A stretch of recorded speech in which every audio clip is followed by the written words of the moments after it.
We get a lot of questions about how is Moxy different than VO2max, or can SmO2 be used to predict VO2max, or are those useful concepts?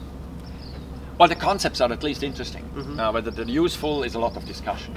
I mean, VO2max has a fascinating history from far back, where we thought there is an absolute limitation of VO2, realized with increase of performance it goes up, and we are not really sure where the limitation is. There is the big discussion is VO2 genetically given, which it's an interesting discussion as well. If you are 2 meter tall, that's a genetical trait. Mm-hmm. If I let you as a 2 meter tall guy row, you have a VO2 max of something, but I let you run, you have another VO2 max. So where is the genetic correlation here? Mm-hmm. No, I mean, there is potentially a better term than VO2 max, it's potentially a VO2 peak.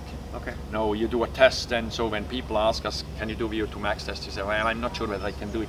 I can make a test where we figure out today what is your VO2 peak. Mm-hmm. So that's potentially a concept that will change.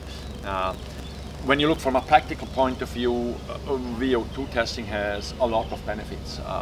And for me, the majority of the benefits is we get a lot of feedback how your respiratory system works. Okay. Because we can see how fast you breathe, we know the amount of air you breathe, and therefore we know how much per breath you move. Mm-hmm. So basically VO2 is for me like a non-invasive cardiac assessment. So instead of heart rate, I have respiratory frequency.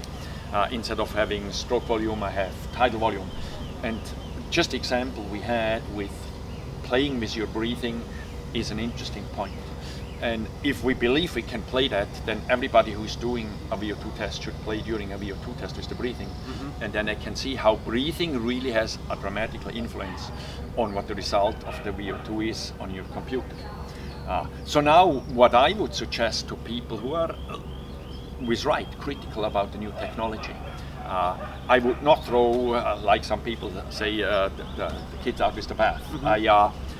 I would suggest people who see NIRS as an interesting new technology to use all their experience they have, whether they do lactate testing or VO2 testing, but add to their normal test they do now, NIRS in a NIRS machine or two, like we often do a Moxy because you can afford it now.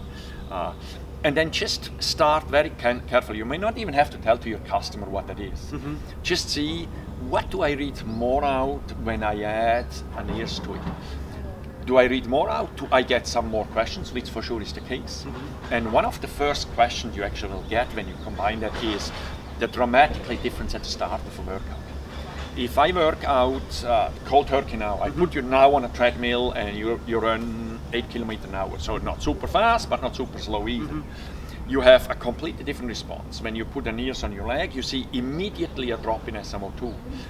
If we believe in the technology NIRS, that indicates that you immediately start to use oxygen. Mm-hmm. Otherwise it wouldn't drop. But the VO2 machine doesn't show a high VO2 level as you run because of that lag time we discussed in lactate. Sure.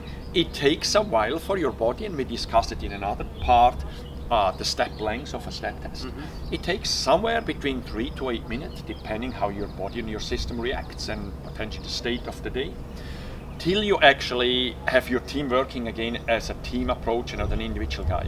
So some people may react very fast with heart rate, but not with stroke volume. In some people it takes much more till all the blood circulates perfectly so that you get a nice return of blood to the heart to have an optimal stroke volume, and then the heart rate comes down. And that's the same with what we measure on the mask with breathing. It takes a while till you have a controlled deep breathing and a stable relatively breathing frequency. And that lag time is somewhere between 30 seconds, a minute to 2-3 minutes. So when you look at the graphic, you see that in a VO2 test, you start cold turkey, VO2 slowly goes up and reaches after a certain amount of time, 2-3 minutes, 4 minutes, a plateau if we keep you running at that speed. SmO2 is doing the opposite, it drops instead of going up, but then after a while it comes back up again, because as soon VO2 reaches the plateau, you obviously activate all the delivery system. And if the intensity you run can be easily sustained with the oxygen you can deliver, SmO2 comes up and gets in a plateau, all will keep climbing till it gets to a very, very high level.